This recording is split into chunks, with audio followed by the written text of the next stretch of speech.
Salut les gars, bon bah là c'est pas vraiment un tuto ce que je vais vous présenter, je vais juste vous présenter mon rétrobat, c'est-à-dire moi la façon que j'ai fait en fonction des thèmes, parce qu'après les goûts de chacun, hein, c'est vraiment, chacun fait exactement ce qu'il veut.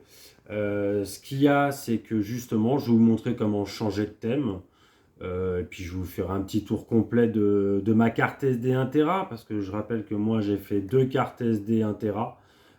Une qui permet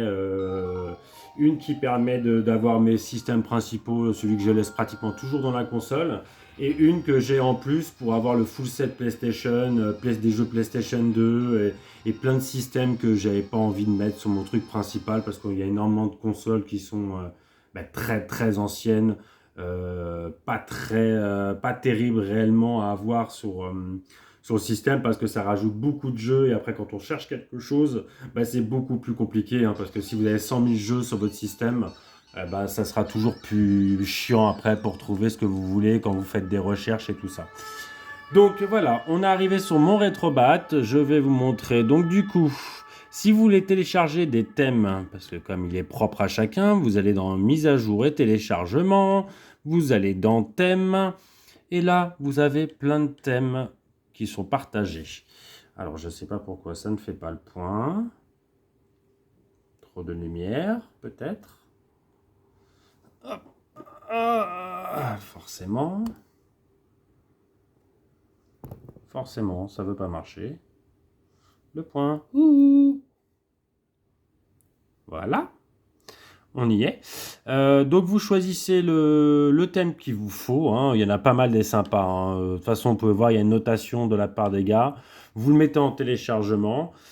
Et après, une fois que c'est téléchargé, vous allez dans affichage, le pack de thèmes et vous changez votre pack de thèmes. Ça va se recharger en 10-15 secondes, on va dire, et votre thème va apparaître.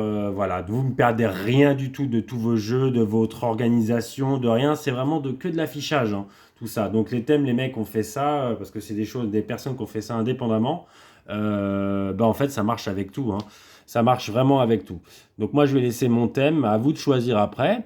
Et après, dans l'affichage, vous pouvez choisir ce que vous voulez. Si les jeux, vous préférez avoir, moi j'ai préféré avoir sur la console, vu comment elle est, j'ai préféré avoir quelque chose à l'horizontale, mais vous pouvez faire à la verticale, avec des roues, comme la part des gens font d'ailleurs, ils ont des roues, si vous préférez ça comme ça.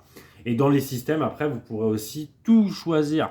Vous pourrez choisir vraiment tout ce qui est possible. Si vous voulez que la roue soit à gauche, que la roue soit à droite, que la roue soit en bas, enfin bref, vous pouvez tout personnaliser. C'est un peu la force de Retrobat et Batocera, parce que Batocera fonctionne exactement pareil, hein, c'est le même, d'ailleurs, c'est le même logiciel. Simplement, un, c'est plutôt fait pour Linux et pour optimiser les mini PC. Et nous, quand on a un gros PC, ça suffit d'avoir un Windows, ça suffit très très bien.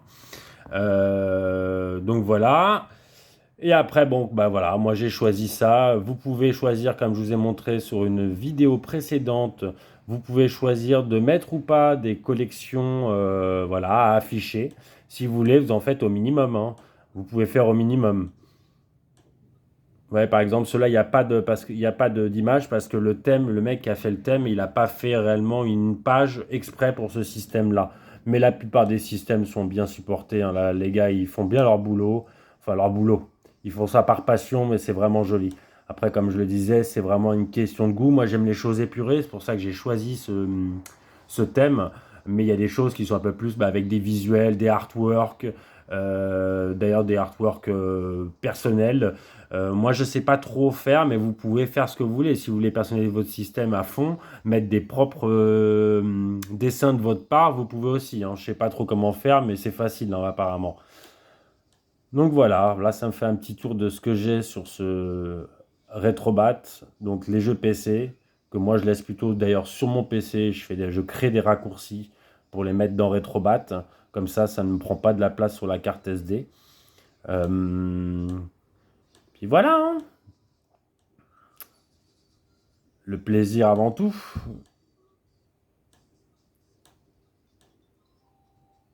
Ouais, même des consoles qu'on pensait pas du tout émulables, mais si, si. Tout est pratiquement émulable. Il y a toutes les, surtout Retrobat. Là, j'ai été plutôt cool sur la version justement sur ma carte SD pour pas avoir tous les vieux systèmes, comme je vous disais. Mais vous pouvez avoir, je crois qu'il y a une 120 systèmes de compatibles. Donc vous avez vraiment même des consoles cachées chinoises, des choses qui ne sont jamais, que vous avez jamais vues vous en France ou tout ça. Tout est possible, hein. Tout est possible dans la limite des développeurs de Retrobat. Mais ils ont aucune limite, ces gars-là, hein. C'est une communauté d'enfer comme Batocera. C'est des communautés vraiment avec des mecs, des passionnés. Donc je le rappelle, hein, on est là plutôt pour la préservation du patrimoine vidéoludique. Mais j'invite vraiment les gens à être consommateurs, à acheter ces jeux, à acheter plein de jeux parce que c'est une question de morale. Après, ça, c'est que mon avis, hein, bien sûr, hein, c'est on va dire un credo que j'essaie d'appliquer. Vous voyez, j'ai pu rajouter NES HD 3D. J'en ai parlé dans un autre post. C'est vraiment c'est un émulateur très sympa qu'on peut télécharger directement sur Retrobat, mais ça vous fait juste un système avec les jeux compatibles. Mais derrière, il faudra le télécharger parce que c'est un émulateur qui est payant, qui est à 10 euros. C'est un travail d'orfèvre, hein, réellement. Ça a été prévu plutôt pour les jeux, comment dire, les jeux en réalité augmentée ou sur casque VR, parce qu'en fait, il vous transforme automatiquement un jeu avec une ROM normale originale de NES, il vous le transforme pour vous le mettre en 3 dimensions. Donc vraiment avec des lunettes de réalité augmentée, c'est exceptionnel. Voilà, parce que vous allez pouvoir jouer à vos jeux NES, mais en regardant tout autour de vous et tout ça, en pouvant déplacer la caméra. Enfin bref, c'est vraiment sympa. Les pinballs, parce que les pinballs aussi, on peut mettre tout ça, hein, c'est supporté sur Retrobat. Vous avez Future Pinball, vous avez tous les autres, même Pinball FX3, tout ça. La part, ils ont un système dédié. Ça marche très très bien. Réellement, j'ai juste mis des packs dedans. Moi, je lance le jeu, ça fonctionne. J'ai aucun souci là-dessus, hein, rien à faire. GZ Doom, bon, ça c'est un peu plus compliqué. Comme MS-DOS, GZ Doom qui permet de jouer à tous les modes de Doom. Je suis pas encore au point là-dessus, j'ai que quelques jeux, j'arrive pas encore à tout faire. C'est un peu plus compliqué que les autres systèmes, mais voilà, ça reste quand même accessible. Solarus, les Atomis Wave, donc ça c'est une génération d'arcade, bien sûr de Sega. Elle sera accompagnée juste après de Naomi 1 et Naomi 2. Donc voilà, un Sega, les rois de l'arcade, la Dreamcast, bien sûr, magique. Tout tourne extrêmement bien sur la LG, hein. Mais tout tourne vraiment bien. Sega Hikaru aussi, qui est pas très très connu parce qu'il y a très peu de jeux. On parle de 8 jeux, voilà, et en plus je crois qu'il y en a un ou deux qui fonctionnent pas très très bien. Mais voilà, c'est aussi des bandes d'arcade. Les Naomi 1 et Naomi 2, voilà, avec des jeux mythiques, les Daytona USA, les Virtua Fighter, des Virtua Tennis, tout ça. Triforce, bon, ça c'est que 3 jeux, mais ce sont des jeux récents, hein, ce sont des jeux d'arcade récents. C'est la collaboration entre Namco, Sega et Nintendo. Donc vous inquiétez pas, si les premiers logos quand vous lancez un jeu, il y a marqué Sega et Nintendo, hein. C'est pour un Mario Kart. C'est original, mais c'est comme ça. Donc on parle de 2 Mario Kart et un F-Zero un peu spécial qui était la même que sur GameCube, mais bon, la version arcade.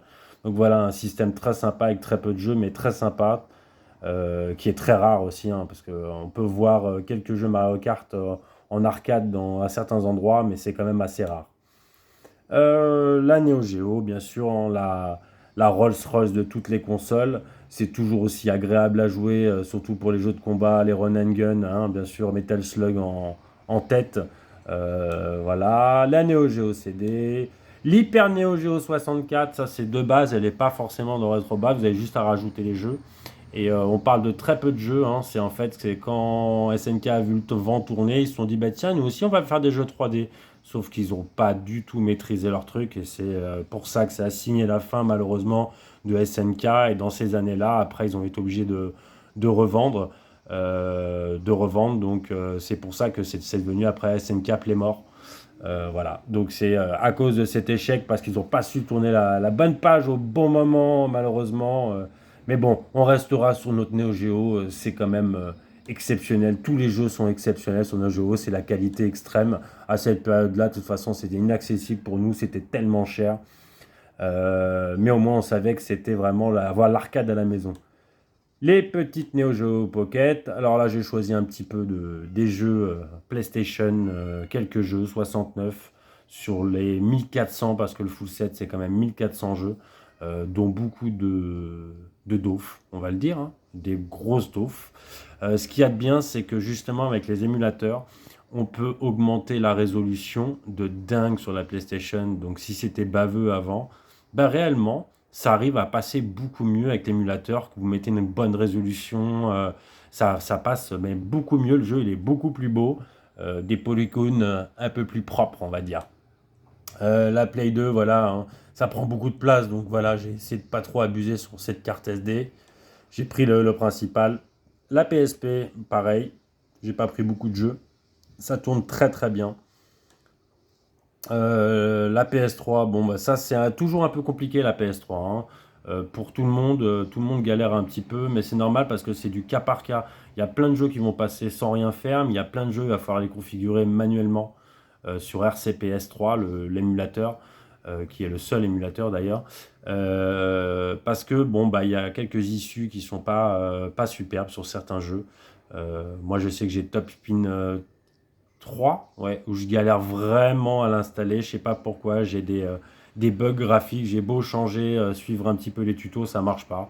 Bon, il est un petit peu, c'est un émulateur qui voilà, il est un peu capricieux, mais normalement, si le jeu il passe sur l'émulateur, sur votre console, ça passera, mais à la perfection, hein, pour la PlayStation 3. Elle est assez puissante pour ça, la LG ou même la ROG Ally, hein, parce que je dis la LG à chaque fois, mais il faut savoir que la ROG Ally, c'est exactement la même chose pour Retrobat. Il n'y a rien qui change.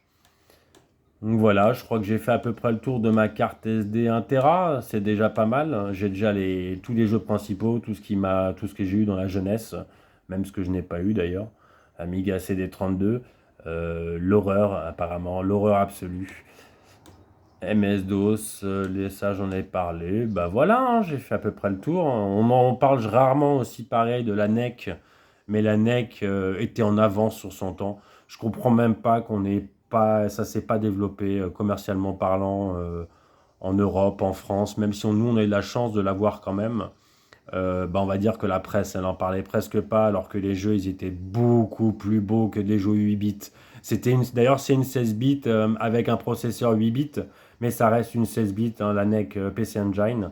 Et tous les jeux qu'on lance dessus, mais c'est d'une fluidité, c'est beaucoup plus beau qu'une NES, hein. Donc il y a plein de jeux intéressants, beaucoup de jeux de Jap, hein, bien sûr.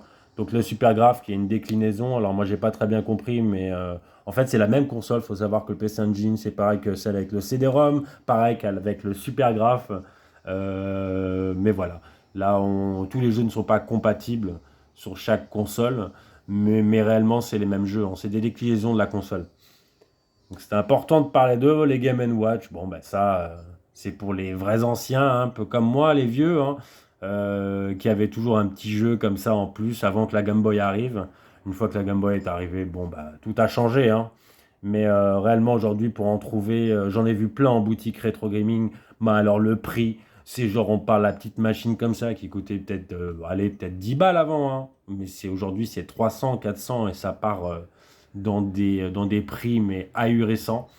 On a même retrouvé, je sais pas si vous avez vu la vidéo, la semaine dernière, ils ont retrouvé le Tetris, le seul exemplaire de Tetris sur Game Watch, que Nintendo, c'était vraiment dans les projets. Ils ont fini par pas le sortir, on pensait que c'était une légende. Et non, non, il existe vraiment. Ça a été présenté par Tev de ici Japon, là, sur YouTube. Excellente vidéo où vraiment on a vraiment appris plein de trucs. Et puis c'est le mec qui a proposé ça, qui a montré ça, il a posé la Game Watch sur la table comme si rien n'était, alors que c'était une légende urbaine le truc, hein.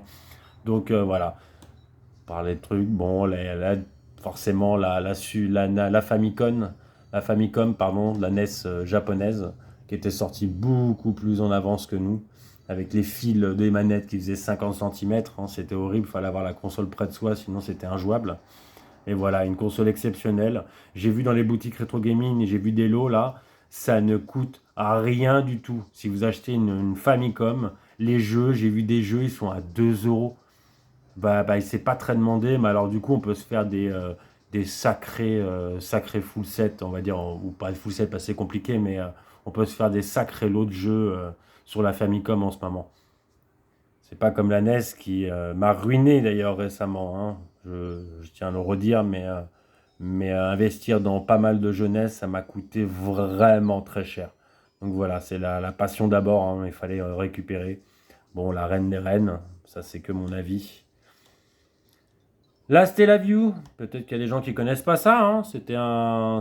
Une console, hein, on va dire, qui a été rajoutée sur la Super Nintendo, exclusivement au Japon, et en fait, on téléchargeait des jeux. Et elle a une interface assez spéciale, et puis il y a des jeux vraiment très originaux. D'ailleurs, je vais vous montrer quand même, parce que là, on parle du seul, tiens, par exemple, là, c'est le seul exemplaire, c'est un remake de Zelda 1. Sauf que vous jouez pas Link, vous ne jouez pas Link, vous jouez le personnage que vous créez justement dans l'interface de cette Super Nintendo, parce que on va dire, c'était le Mi avant l'heure, hein. Mais bon, le jeu, il est entièrement, c'est pratiquement le même que le Zelda classique, mais en version au remake. Voilà, donc c'est le remake officiel en fait de Zelda 1 qui est sorti quelques années après, exclusivement au Japon. Je crois qu'il fallait télécharger les jeux, hein. C'est assez original, mais il faut télécharger les jeux. Il y avait aussi des jeux qui permettaient de jouer en ligne pour eux, pour les concours. Donc voilà, il y a vraiment des jeux très originaux sur la Satellaview. Je vous laisse découvrir par vous-même, hein, c'est vraiment... Ouais, ouais, ouais. Alors ça, voilà. Alors ça, personne connaissait, hein. Le Exit Bike, mais avec...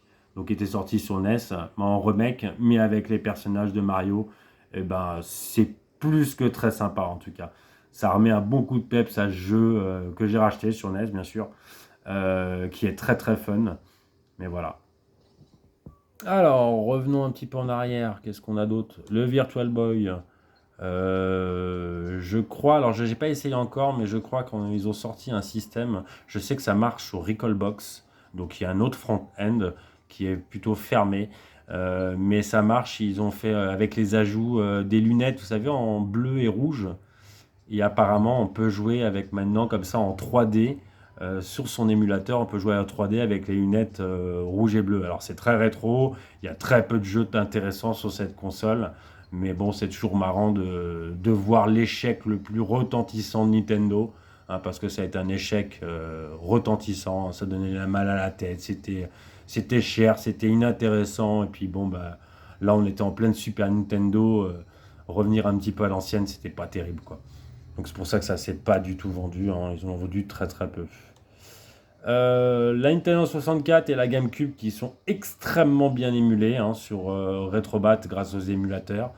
C'est pas le cas de tous les vieux PC, hein. On a vraiment, pendant des années, on a galéré là-dessus. On a vraiment galéré sur tout ce qui était émulation pour avoir une émulation presque parfaite de la GameCube et de la Nintendo 64. Mais bon, maintenant, c'est chose réglée, hein. Vous allez pouvoir jouer à Rogue Squadron sur Nintendo 64. Ça passe plutôt pas mal, hein. Ça passe plutôt pas mal par rapport à l'époque. Donc à vous de voir si vous upscalez à fond ou pas.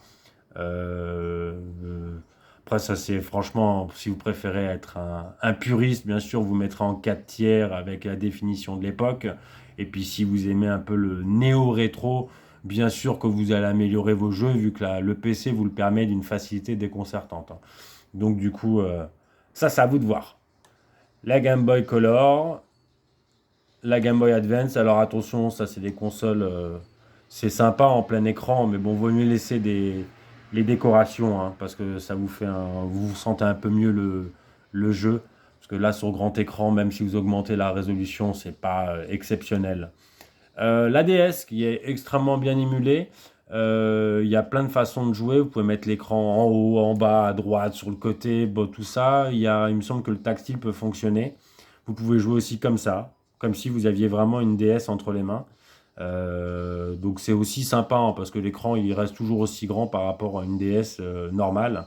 C'est toujours aussi grand, donc vous avez vraiment l'impression de jouer à la DS. La DS, qu'est-ce qu'on a là? La Wii. Alors la Wii, très important.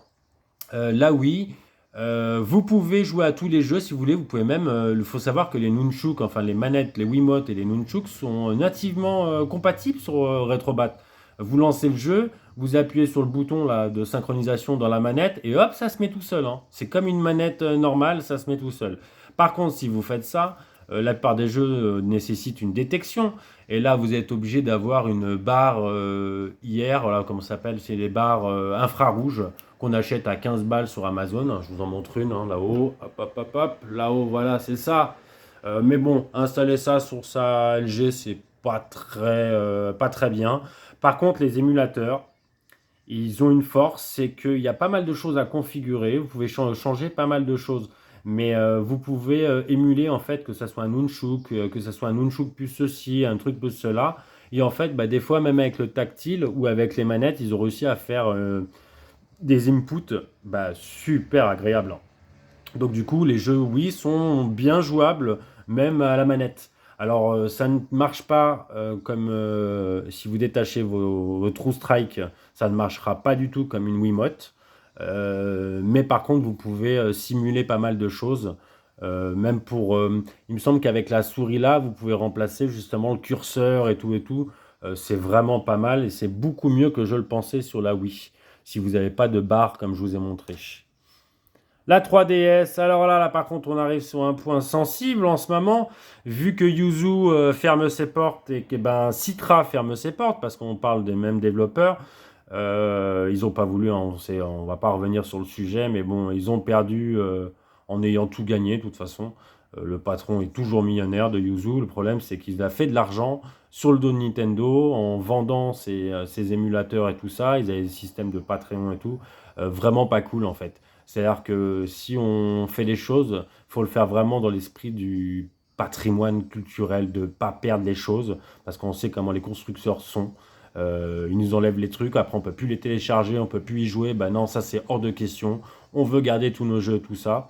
Donc c'était dans le bon esprit, mais quand on voit Yuzu, ce qu'ils ont fait avec Yuzu, à faire payer, à prendre des millions, à prendre des dizaines de millions sur le dos de Nintendo, bah, c'est normal que Nintendo leur tombe dessus. Et moi, je trouve ça d'ailleurs vraiment une bonne chose, hein, réellement. Même si moi aussi j'ai des jeux Switch. Mais bon, il y a des jeux aussi que j'ai acheté beaucoup de jeux Switch. Donc j'essaie de ne pas faire le foufou, hein. Il faut respecter le travail des développeurs.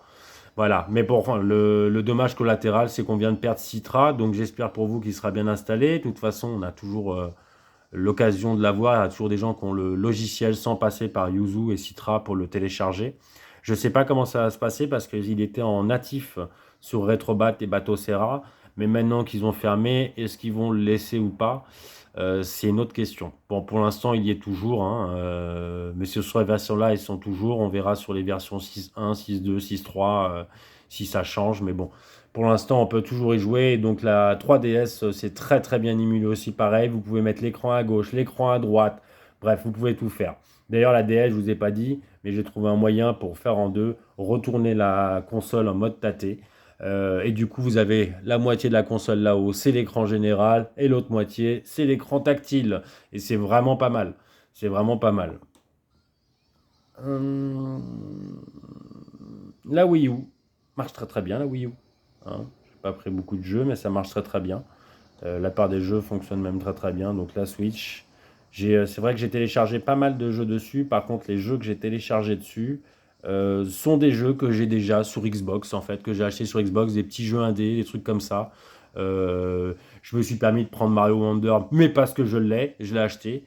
Voilà, les Zelda, c'est hors de question. J'ai déjà, de toute façon, le Breath of the Wild, j'ai même pas fini, donc je vois même pas pourquoi je prendrais l'autre.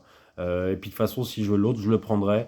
Ça sera toujours, alors ça marche très bien, Yuzu, Runjin, c'est tout ça, ça marche très très bien, mais ça sera jamais aussi bien que le support original, parce que jouer sur Switch, ben, c'est toujours aussi agréable, hein.